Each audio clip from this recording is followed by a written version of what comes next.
Konami. In every medium of entertainment, whether it's movies, music, or video games, there always exist those properties that were never necessarily huge mainstream hits. However, they're still considered classics and get tons of respect from fans of the genre. When it comes to the realm of Japanese role-playing games, I can think of no better example than the Suikoden series. It was created by a prime Konami during a time where almost everything they worked on was a certified hit. The series might not have been a massive seller like how Final Fantasy was, but it was received very well by fans and critics alike and still sold enough to get 5 mainline entries and numerous spin-offs. And that's exactly why we are here today. With the remasters of Suikoden 1 and 2 about to be released, or having already been released by the time this video comes out, we thought there was no better time to make an overview of the entire series, and that does include spin-offs. For longtime fans of the channel, this will pretty much be the exact same format as our videos on the Tales of series and the Star Ocean series.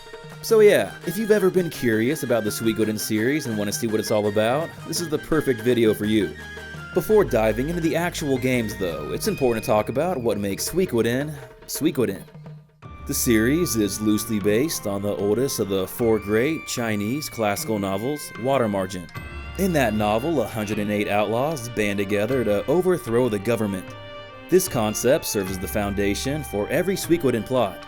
In every mainline game, you will recruit 108 Stars of Destiny, as the series calls them, and together you form an army and get caught up in a revolution.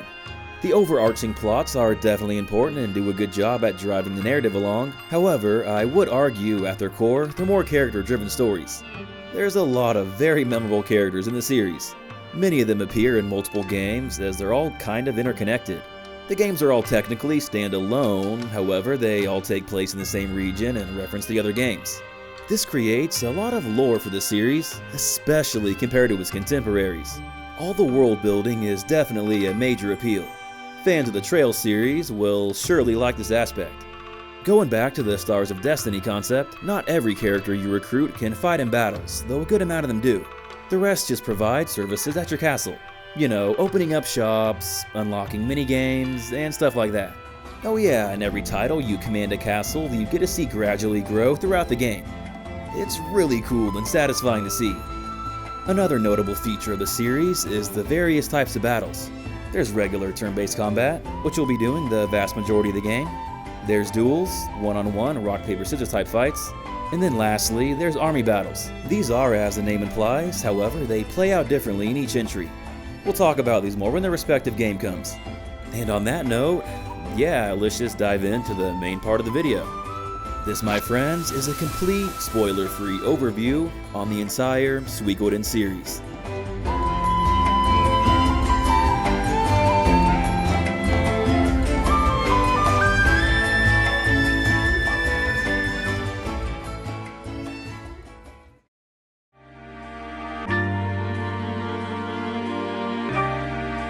The light is your guide.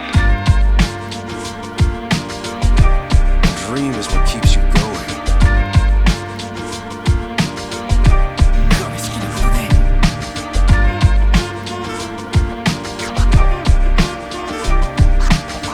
Now is the time to shape your story. Your fate is in your hands.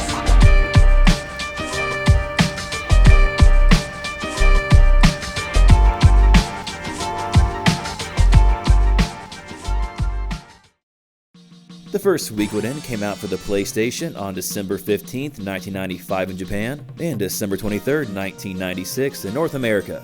This made it one of the very first RPGs on the console. Visually, you can definitely tell. I don't mean that in a bad way, it's just styled more after Super Nintendo RPGs.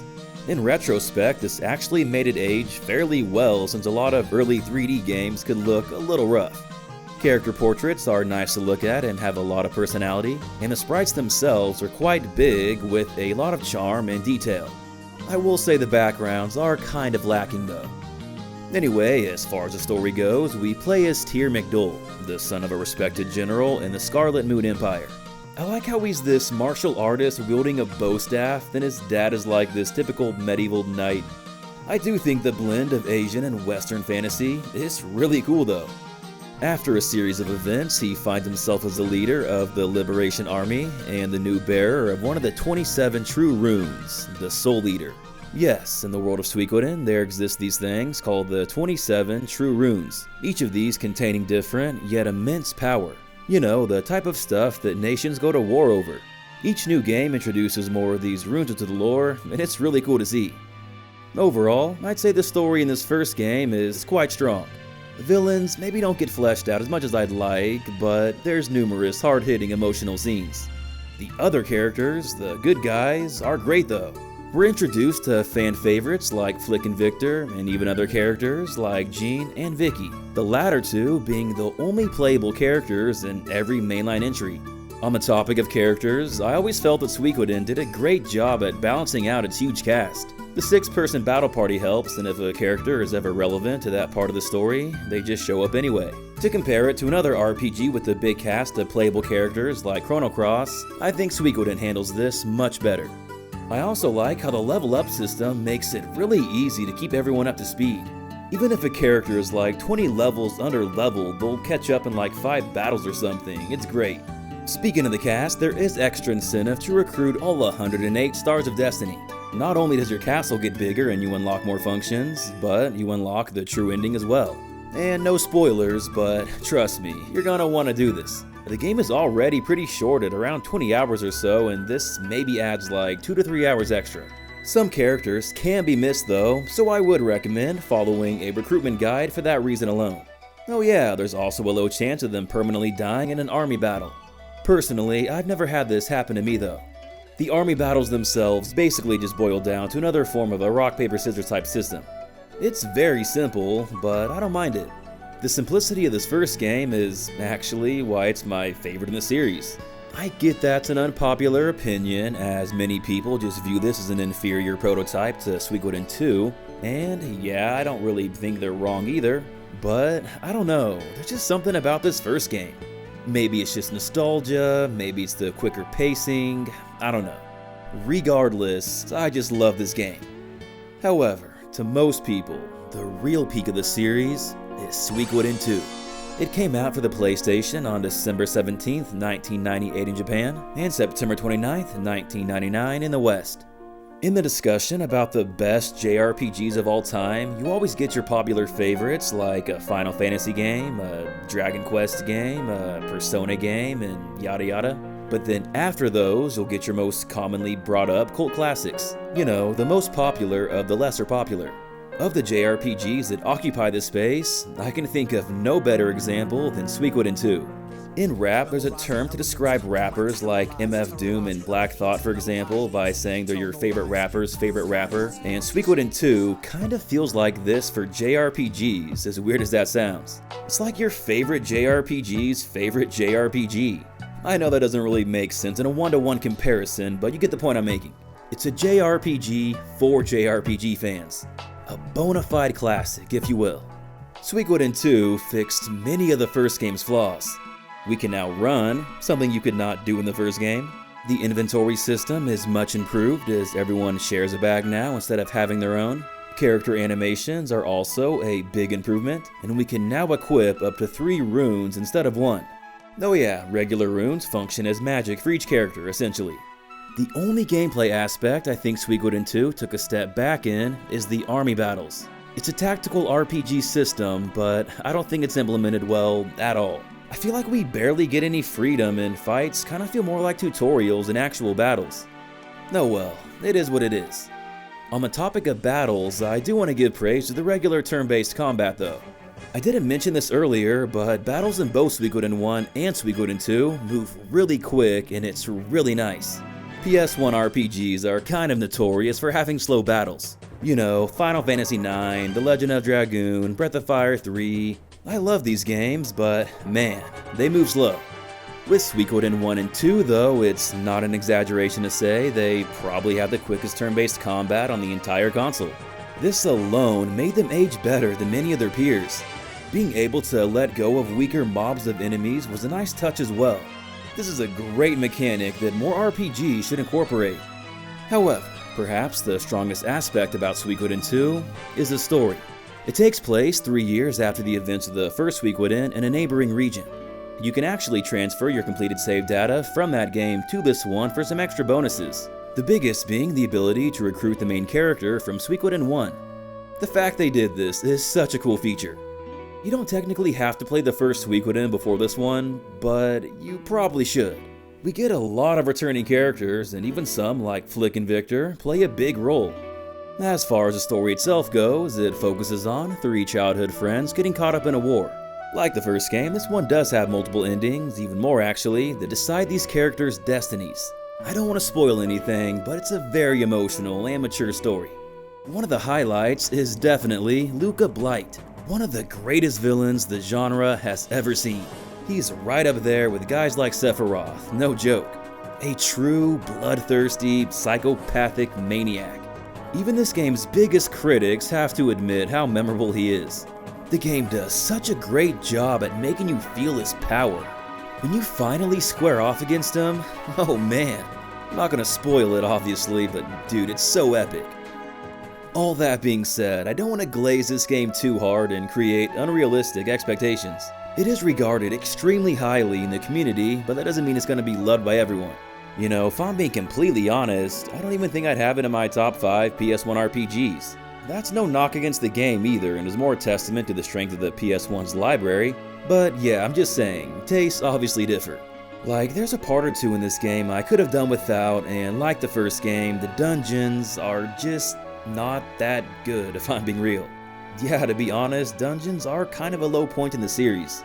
They're kind of just like basic winding corridors. I'm pretty big on dungeons, so yeah, this is kind of a problem for me. It's partly why I'm so big into the Wild Arms series. But yeah, it's just a matter of taste. I definitely think Suikoden 2 is deserving of its legend status. At the very least, it is for its rarity. Holy shit, look at that price! Good thing I secured my very real and 100% authentic copy many years ago. Aw dude, such pristine condition. Truly the holy grail of my collection. Before moving on to Suikoden 3, we have a little detour first. Or I guess I should say a side story. In between Suikoden 2 and 3, we got 2 visual novels, the first of which being called Suikogaiden Volume 1 Swordsman of Harmonia. It was released for the PS1 in Japan on September 21st, 2000. Yeah, just in Japan. There is a fan translation though, which is what I played or read here. As someone who's always been aware of these but never actually got into them, I'm really happy I finally did. It expands the lore and the world building in extremely cool ways. The protagonist we have here is a dude named Nash, a Harmonian special agent sent on an infiltration mission to the Joustin city-states to investigate the appearance of the Beast Rune, one of the 27 true runes and a major plot point in Suikoden 2. So yeah, the events in this game take place simultaneously as that one. If you're a big fan of Suikoden 2 and have been putting these off like I have, dude, change that now. I got so hooked into this and it made me appreciate that game so much more. Both volumes are split up into 4 chapters and offer choices that slightly affect how some scenes play out. In Chapter 1 of Volume 1, Nash is joined by Sierra as they deal with some vampire shit. We learn a lot more about Sierra's backstory and how she came to be in possession of the Moon Rune, which is another true rune. Oh yeah, I guess I didn't mention this earlier, but the true runes also grant their users eternal youth. Chapter 2 shows us a lot of familiar faces as we go undercover at the Highland camp. We get some pretty interesting scenes with Joey, Luca Blight, and his sister. I liked seeing Flick and Victor a lot too. Even my favorite character makes a cameo, Clive. Chapter 3 is probably my favorite in the game. We get some more lore on Clive, Elsa, and the Howling Voice Guild, and we also get some encounters with Seed and Colgan. I always thought they were vastly underused in Suikoden 2, so it was really cool to see them here. This chapter also has a completely different alternate route. It's more humorous fan service though and features random Suikoden 2 characters. Chapter 4 has Nash helping Greenhill fight off Highland. We learn a bit about his past too, which plays a bigger part in Volume 2. Suikogaiden Volume 2, Duel at the Crystal Valley, released on March 22, 2001. Volume 1 can take you around 7 to 8 hours, and this one is maybe a little over half that. If I'm being honest, I found this one not quite as interesting as the first part. It kind of leads into the events of Suikoden 3, but also kind of not really. The Firebringer is brought up in Chapter 1, and this does play a big part in Suikoden 3, but it also doesn't really go into that much detail.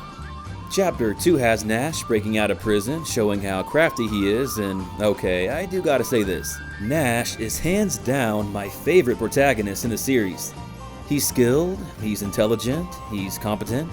He uses gadgets like grappling wires, flash bombs, and throwing knives. He wields these really cool, twin, snake-like swords, and he was trained as a gunner in the Howling Voice Guild. Yeah, the man can do it all. His real strength comes from how tactical he is, so a visual novel was the perfect way to display this. A regular turn-based system would not show his skills justice. Little foreshadow to Suikoden 3. In Chapter 3, we help fan favorites Futch and Humphrey slay a dragon. And Chapter 4 has Nash squaring off against his old nemesis, Zosh. I won't spoil anything, but this is what Volume 1 and Volume 2 have been leading towards. And yeah, that's pretty much it. I kinda talked about these more than I planned on, but there's very little coverage about these on YouTube, so yeah. They play a really cool part in the lore that not that many people have seen, so I wanted to give them some spotlight here. Anyway, let's move on to Suikoden Card Stories. This released for the Game Boy Advance on September 13th, 2001. It's a retelling of Suikoden 2 featuring, well, cards, obviously. This one never left Japan either, officially, however, there is an English translation online. It is a very watered down version though, so don't play for the story. I'm not going to go into detail on this one, but yeah, if you like card games, it might be worth checking out. I like how the characters actually act out their actions on the battlefield, it's a nice touch. Less than a year later, on July 11, 2002, Suikoden 3 would be released for the PS2. Before I dive into the actual game, I do want to play out the intro in full.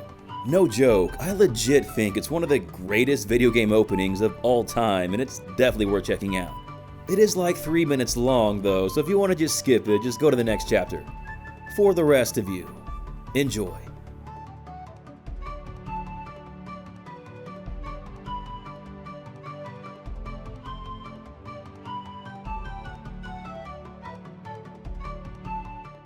Yeah, what an absolute banger, right? When the chorus kicks in with Ghetto's crew kicking ass, dude, just chills. So good. Now, as far as the game itself, it actually might be the most polarizing title in the mainline series. You see, while Suikoden 4 is almost unanimously considered to be the worst in the series, we'll talk about that one shortly, Suikoden 3 on the other hand is usually near the top of people's list, or the bottom. The biggest reason it's so divisive, I feel, is the pacing. For better or for worse, Suikoden 3 is a really slow-paced game, like one of the slowest paced RPGs on the entire PS2. Considering Suikoden 1 and 2 are some of the fastest paced RPGs on the PS1, you can see why this rubs some people the wrong way. And yeah, the criticism, I definitely do get. The backtracking is honestly inexcusable. Due to how the world map works, you're backtracking through the same locations constantly, and yeah, it is not good. Everything else about the slow pacing though, I don't think is inherently a bad thing, it's just a matter of taste. Like, let's take the story. In Suikoden 3, there are 3 main characters. Well, 4 if you include Thomas, but we'll just say 3 for now. Each character has 3 different chapters, and you can play them in any order. So if you want to play all of a character's chapters and move on to the next character, or play the first chapter of every character then move on to their second chapter, or anything in between, you can. All the chapters intermingle for the most part, so this kind of means you're seeing every event 3 times. Well, not every single event, but most of the important ones at least. I get why some people wouldn't like this, but not gonna lie, I actually thought it was really interesting to see stuff play out from different characters' perspectives. The characters themselves are also really great. Hugo is kinda your standard protag, but I think he's got a great design. Chris Lightfellow is probably one of the best female protagonists in the genre, and Ghetto is just a badass. I like how his crew is just this older group of mercenaries who get drunk after missions and stuff, it's pretty cool. I really wish more JRPGs in general would give us older and more mature characters. The actual character designs I'm a huge fan of too. Easily my favorite in the series. Watsari probably has my favorite ninja design in all of fiction, and Fred is also up there for a knight design. I know a lot of people don't like the in-game models due to their proportions, but I actually think they're kind of charming still. Oh yeah, that kinda reminds me of something I forgot to mention earlier. I really appreciate how diverse the world of Suikoden is. I mean, we have humans, and elves, and dwarves, and vampires, and werewolves, and humans with wings, and dog-like demi-humans, and duck people, and yeah, I could keep going. It makes the world feel so unique and fleshed out. When it comes to diversity, I think the only other JRPG series that can match it are Breath of Fire and Phantasy Star. Oh, and Shining Force too. Anyway, tangent aside, the battle system is also a point of contention. You still use 6 characters, however, they fight in pairs and act together. Some characters even mount others. I guess not everyone likes this buddy system, but I do. I mean, it's definitely different, but I still like it. I think some people don't like Suikoden 3 because it feels so different compared to what came before. However, if you accept the game for what it is and engage with it on its own terms, I think there's a lot of fun to be had here. Thanks to the skill system, it has the most depth out of any combat in the series. By the end of the game, you'll be attacking multiple times per turn and pairing attacks, and it's just great. The friendly fire on the fire rune though? Okay, I'll give you haters that just sucks, there's no excuse for it. But yeah, as a whole, I do like the battle system a lot. I guess the game does too, as they kinda just use the same thing in army battles. There's more setup with the units, but yeah, the battles themselves are the same. The plot in Suikoden 3 takes place 16 years after the events of Suikoden 2. The game is mainly set in the grasslands in the Zexen Confederacy. A lot of the game is centered around the brewing tensions of the grasslands, Zexen, and Harmonia as they try to discover the identity of the Flame Champion, the bearer of the true Fire Rune. Personally, I think the story is excellent. I love it so much, I even started collecting the manga. Even though there's still 2 more mainline entries after this, it kind of feels like the end of a trilogy in a way. Like, let's take Fuchs for example. In Suikoden 1, he's just this inexperienced, lowly Dragonite apprentice. By the time Suikoden 3 rolls around though, he's this grown and mature and badass Dragonite commander. There's multiple satisfying payoffs like this too. Suikoden 3 may not be my favorite in the series to replay, that title belongs to Suikoden 1, however, it probably is the one I have the most nostalgia and fondest memories for. Suikoden 1 and 2 I did not play upon release, so Suikoden 3 was the first one I really built that hype for and counted down the days to release. I think the slower pacing really helped me fall in love with the game's world and its characters. I think it has by far the best castle in the series too. It's very wholesome and cozy. The optional Thomas chapters regarding its creation just give it so much history and depth. I love it. Man, I could just talk forever about this game. I've barely ever talked about it on the channel before, which is why I'm rambling so long about it here. Last thing I'll say, you can even play as the villains in an epilogue. How cool is that? As a big Uber fanboy, this was pretty awesome. Alright, enough yapping about Suikoden 3. Let's go on to 4.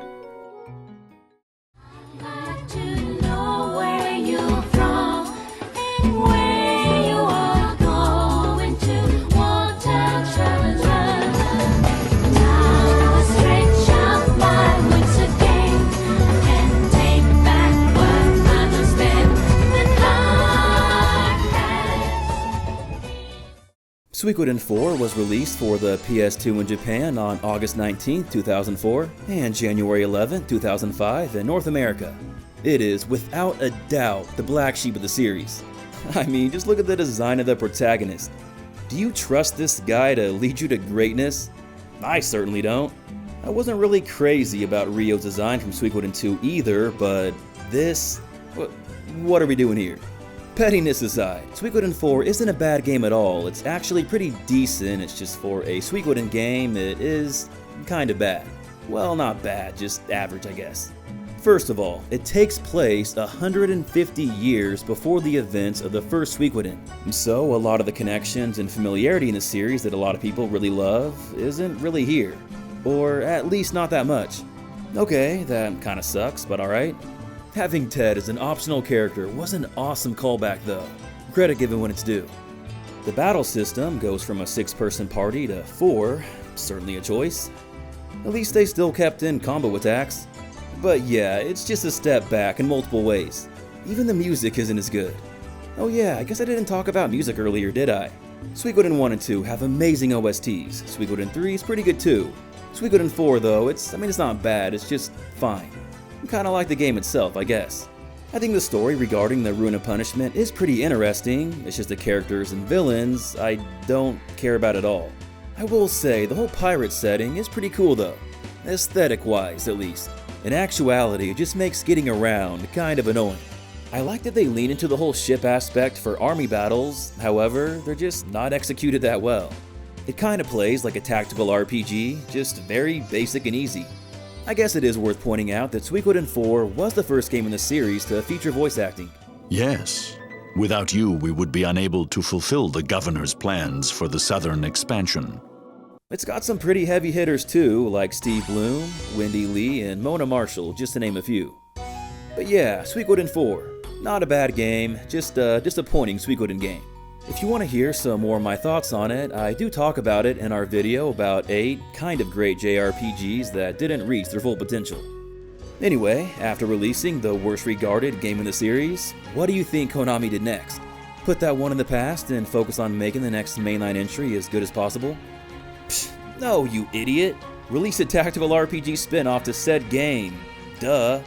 Suikoden Tactics released for the PS2 in Japan on September 22nd, 2005, and November 8, 2005 in North America. The game is both a prequel and a sequel to Suikoden 4, featuring many of the same characters. We do have a different protagonist with Kirill though. Oh yeah, there's also not 108 characters to recruit and instead there's only 60. Yeah, only 60, right? To talk about the story would kind of spoil Suikoden 4, so I guess I won't do that. Suikoden Tactics plays like your standard tactical RPG, however, it does incorporate some elements from the mainline games. For example, runes play a big role. You want to coordinate your units and their rune affinities around squares that strengthen certain runes. Unite attacks are also here and can be triggered by specific formations. You upgrade your weapons instead of buying new ones, and yeah, a lot of common Suikoden elements. I wouldn't say Suikoden Tactics is amazing, but it's not a bad time. It reviewed better than Suikoden 4 and has close to a 70 on Metacritic, which I'd say is a pretty fair take. By the way, I just checked and Suikoden 3 is the highest scored game in the entire series with an 86 on Metacritic. Suikoden 3 haters in shambles everywhere right now. But yeah, let's move on to Suikoden 5. Suikoden 5 was released for the PS2 in Japan on February 23rd, 2006, and March 21st, 2006 in North America. It is the final installment in the mainline series, and to many people, was a satisfying send-off. I mean, there's more story to be told in the Suikoden universe, I'll get to that in a bit, but considering this did end up being the last entry, fans were pretty happy with what we got here. Hell, some people even consider this to be the best in the series. I do not share that opinion, however, I do respect it. For big fans of Suikoden 1 and 2, Suikoden 5 feels like a return to form. The 6-person battle party is back and really expands on the combat style of the first 2 games. You can now change your formation, which allows special moves to be used and also grants statistical bonuses. The skill system from 3 also returns, just handled a little bit differently. My main problem with the combat though is the game is just super easy. Like, the depth of the system is nice, yeah, but you just never have to utilize it to its full potential. Really, every Suikoden game besides 3 is easy as shit, so oh well. You don't really play these games for the combat anyway. Duels now have a timer involved, which is a nice touch. Previous iterations, you could just pause the game and look up the correct move online, so yeah, this is an improvement. Army battles by far have the biggest changes though. They actually play like a real-time strategy game, and there's a good amount of customization and depth. You control units on both land and sea. There's kind of a lot to do. As far as the story goes, we play as the Prince of the Queendom of Helena, dealing with matters involving the Sun Rune, another true rune. The setting here probably has the biggest Asian influence in the series. I like it a lot. In regards to where it's at relating to everywhere else, Suikoden 5 takes place on a whole new continent far to the south. This map shows the regions of the various games well. The game infamously takes a while to get going, but once it does, it's pretty damn good. While I like the protagonist better than 4's for sure, and I get that it's a staple in the series besides 3, I'm just not really a fan of the whole silent protagonist thing. The other characters are great though. The game is set 6 years before the events of the first Suikoden, so we get some nice backstory on some characters from the first 2 games. George Prime is an insanely cool character, so to see him play such a prominent role here was really awesome. It was nice to get some more screen time for Lorelei and Killy as well. I always thought Lorelei was a pretty cool character that we didn't know much about. Honestly, my biggest gripe with the game is very subjective, but it does genuinely bother me and affect my enjoyment. And that is the zoomed out perspective. The camera is so far above the character at times that it's just really anti-immersive to me. Like Suikoden 3 and 4, the camera is right there, I feel in the world. Suikoden 5 though, I don't know, I'm just taken out of it. It doesn't help that the environments themselves are extremely bland. Like cutscenes and story moments look great, this is fine to me. It's just the exploration I don't like, which, is a good chunk of the game. Well, the town and dungeon exploration at least. We do get an overworld map again, which is a very welcome return. The world maps in 3 and 4 do admittedly suck. But yeah, Suikoden 5. While I don't feel quite as strongly about it as many others do, I think, I do recognize that it is a quality game. The storytelling really is Suikoden at its best. The franchise did not officially end here though. While this would be the end of the mainline series, we would get a couple more spin-offs. The first of which being Suikoden Tierkreis for the Nintendo DS. This came out in Japan on December 18, 2008, and in North America, March 17, 2009. It takes place in an alternate universe and has zero continuity to previous games. That's not inherently a bad thing, but it just lacks a lot of common elements of the series, like army battles and duels. Gone. 6-person battle party? Try 4. The rune system has been replaced by a standard magic system. You can't upgrade your weapons and just have to buy new ones like every other JRPG. Kinda sucks. This was always an overlooked aspect I really liked. It made the weapons feel special for each character and made me excited to look forward to its final evolution. The game is also way too easy. At the very least, there are 108 Stars of Destiny though. With that said, I don't find the characters that interesting really, or the story either for that matter. Yeah, as you can probably tell, I'm not that crazy about this one. In my opinion, it is weaker than any mainline title. I don't think it's bad, it's just not for me. I'll tell you what though, the music is incredible. Easily the best part about the game. It was composed by Yoshino Aoki. She composed the OSTs for Breath of Fire 3 and 4 and many other Capcom works. And Masaharu Iwata. He did a lot of work for the Ogre series, Final Fantasy Tactics, and Final Fantasy XII. No joke, some of these songs I would legit place up there with some of the best in the entire franchise, they're that good. Even if you don't want to play the game, listen to the OST on YouTube. Tierkreis may not have been the entry that Suikoden fans wanted, but unfortunately, it is the last one we got.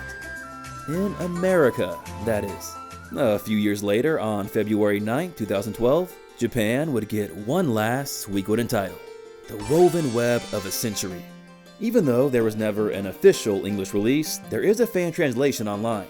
Like Tierkreis, it's a spin-off set in an alternate universe. As the name kind of implies, the game has you time traveling throughout 100 years. You'll be traveling to different time periods to recruit the Stars of Destiny. It's a pretty neat concept. Personally, I thought the story here was much more engaging than the one in Tierkreis. There's a return to a 6-person battle party too, so that's pretty cool. Different formations are here, as well as unite attacks. There is a little depth here, it's just, too easy again. Still no runes either, or a weapon upgrade system, or army battles, or duels. There's 108 Stars of Destiny though. Oh, and of course, a headquarters as well. The exploration is lacking here though, as it's more of a point-and-click style. Some towns are like this too for some reason, it kinda sucks.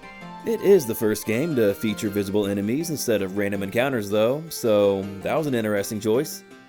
The most unique change, however, is the friendship system. You can hang out and eat with your party members, which raises your friendship level, strengthening their unite attacks and allowing new skills to be learned. Overall, The Woven Web of a Century is a pretty good game. It doesn't feel that much like a Suikoden game, but if you take it for what it is, there's a good time to be had. I'd recommend it for the story alone. And with that marks the official end of the Suikoden series. In 2024, we would get a spiritual successor with Eiyuden Chronicle, and it was made by ex-Suikoden team members. However, if you ask me, it just didn't hit the same. I won't go into my full thoughts here, but it kind of felt like for every one step forward they took multiple steps back. And even if it did fully deliver, it would still just never feel the same. People fell in love with the world and lore of Suikoden, something Eiyuden Chronicle will never have. There's still like half of the 27 true runes out there we never got to learn the existence of. It's a real shame. By far the biggest tragedy, though, is that series creator Yoshitaka Murayama sadly passed away in 2024. While he did leave after Suikoden 3 and then returned for Eiyuden Chronicle, he was without a doubt the heart and soul of the franchise. We lost a good one that day, and unfortunately, we didn't have the Stars of Destiny to bring him back. He did leave a lasting legacy though, and gave us an amazing franchise of JRPGs that holds a special place in many people's hearts, mine included. And with the remasters of 1 and 2 that just came out, I'm sure that number's only gonna keep growing. Thank you Yoshitaka, thank you the rest of the Suikoden team, and thank you Konami for these lifelong memories. A timeless story never truly dies.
Alright, and that about wraps up this video. Thanks for watching everyone, we hope you enjoyed it. If you did, please either consider hitting that like button, or subscribing to the channel if you haven't already. What's your favorite Suikoden game? And how would you rank the series? I know I triggered so many people by not having Suikoden 2 as my favorite in the series, or not even having it as a top 5 PS1 RPG, and to that I say, opinions and subjectivity are things that exist. But yeah, you can still let me know how much of an idiot I am in the comments. Oh yeah, for those of you that have played the remasters, how are you liking those? Let us know about that too. As always, just want to give a huge thank you to our Patreon supporters, and of course an extra special shout out to our top patrons, Chris Carnaccio, Derek Drost, Jesse Spencer, Jay Shaw Drums, Jump Rock, and Nathan Lowry. All of your generosity and support is very much appreciated. Other than that, thanks again for watching everyone, and hope you have an awesome day. This is Corbin from Gaming Productions. Until next time.